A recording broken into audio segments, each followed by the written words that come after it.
Hannibal or Emerson, it's people who basically find beauty in the chaos of life.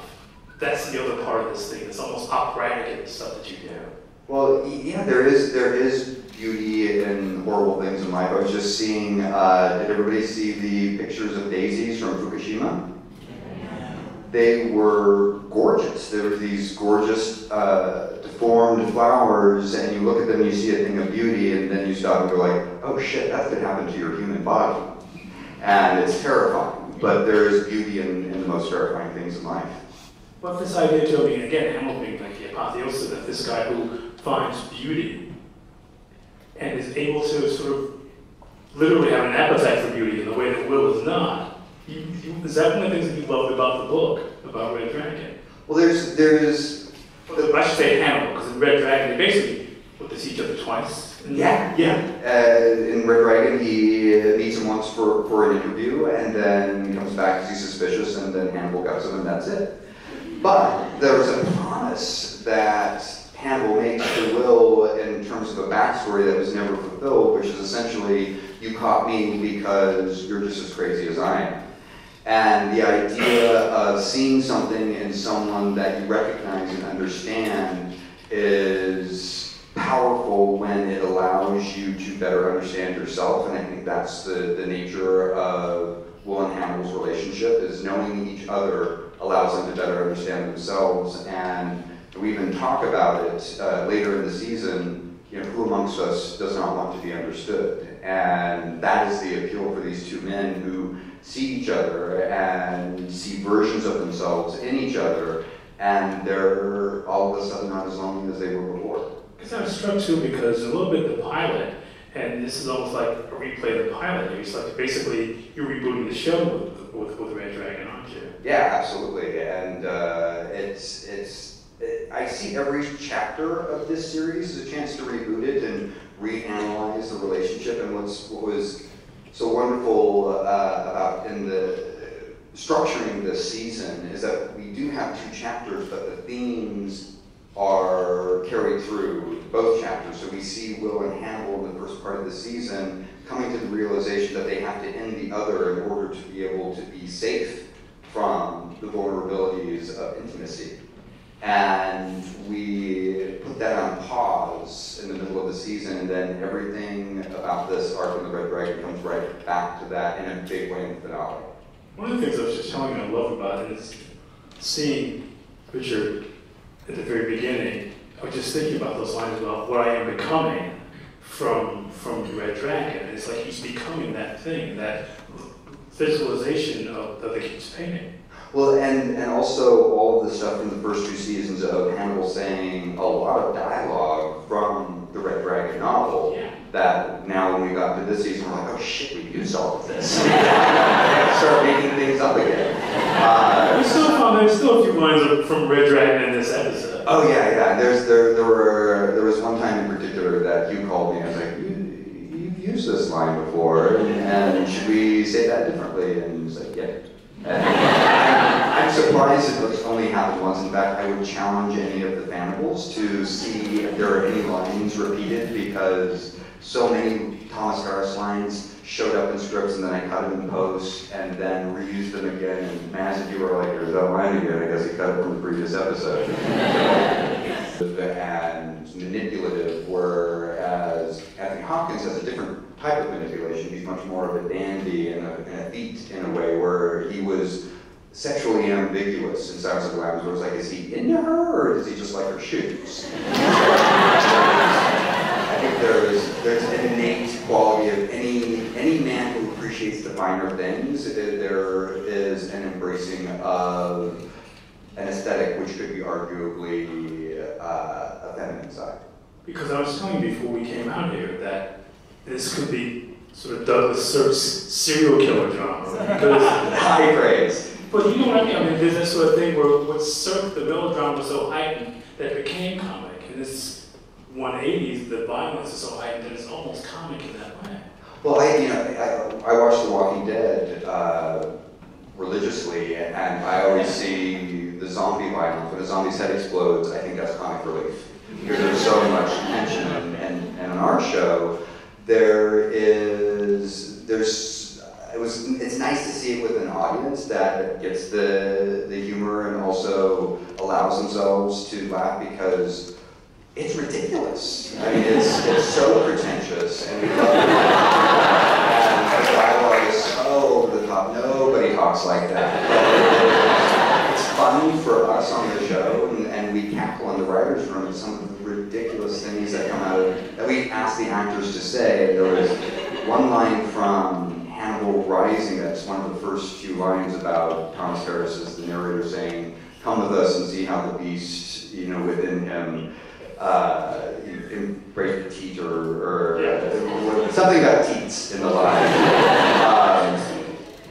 And so we gave it to Gillian Anderson in the 6th episode of this season, knowing full well that it was, like, I was just curious, like, how is she going to do with this line? It's so silly. And she just vamped across the room to the sidewalk. She knew exactly what to do with the line. The reason I quote that teacup is broken lines, it could be from a Britney Spears song.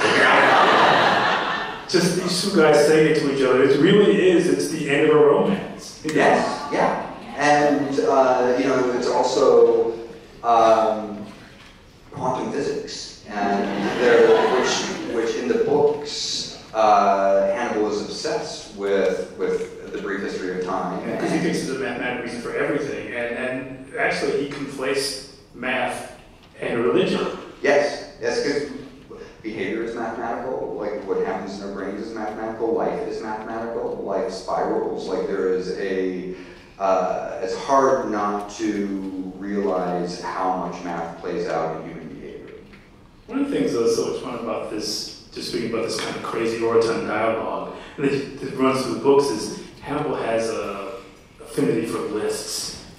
Right. And just going over things, and you just enumerate that so beautifully over the run of the series. Well, there's great fun in the book where Hannibal will go to his mind palace, and then he'll recall some information, and in the book, Thomas Hirsch will say, and he knows that because he just walked out of the mind palace where he was reading that file. And it's so goofy on one level, but it is done with sobriety. So you're not playing the comedy of it, you're hoping that the audience gets the comedy. So I was wondering what that was like when you shot the pilot, and because it's almost like everything you've done has led you to this. And I wondered at what point you decided you would like, because I know there was a conversation on plane that sort of brought all this stuff into motion, but that must have been going on in your head even before that idea of trying to actually find a way to bring that humor, because the movies played a little seriously. I mean, Red Dragon especially took it way too serious. Yeah, Red Dragon is a funny film in many ways, but not intentionally. And Manhunter is actually a different kind of fun because it's that 80s aggressive, it's cinematically aggressive. Big shoulder pads, everybody in the subbase with FBI is wearing $3,000 suits. Right. Yes, and those shorts, those little shorts that you have on the beach. I am okay. Yes. And we tried to figure out a way to film in Florida for the you gonna do that? We tried to because we wanted to see you dancing in those shorts. Sorry, he's got he's all tucked in with his parka. Sorry. We tried. Meeting, but he walked up and he just looked like a rock star and had a rock star presence. And I was like, oh, it's the European George Clooney. He had magnetism, and Maz sat down and he's like, well, I don't want to play him like anybody else. I was like, well, no, clearly. He's like, I'm seeing this character as Lucifer. He is a fallen angel. And I thought, like, oh, that is so cool. Let's have that be a parallel reality where both things are true. So when we look at stories and we see how Hannibal gets to places inexplicably, he either turned to smoke and went under the door, or he went into a tunnel or something. So we wanted to make sure that it was both real and also had the capacity to be fantastical at the same time. Well, that's actually something that you do that the books don't. I mean, the books are really super precise and they have a logic. And at a certain point, this is just Grand Guignol. I mean, it truly is. That's why I said Douglas Sirk, because you kind of look at going, why am I watching this about something laughing at? Because that idea of, okay, you know, in the musical, just before breaking the song, everything's italicized. Every scene in every episode is like that. Yeah. After a while, because I watched everything getting ready for this, and I wanted to cry. I was so exhausted because it takes so much out of you to watch them. What's the process of creating that tension?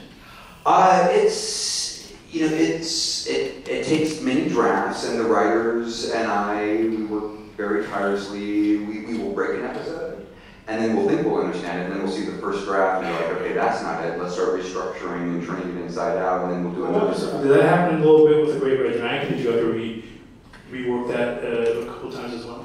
That stayed actually pretty close to the structure of when we broke it. It was just a matter of then finding the layers of the tiramisu to keep going with the different characters and bringing Frederick Chilton back because he's got a fantastic arc in the rest of the season. And pardon? The tent poles are all there from the book, but or I should say the maypoles are there, and the people dancing around them may not necessarily be the characters dancing around them. Because obviously you changed this up.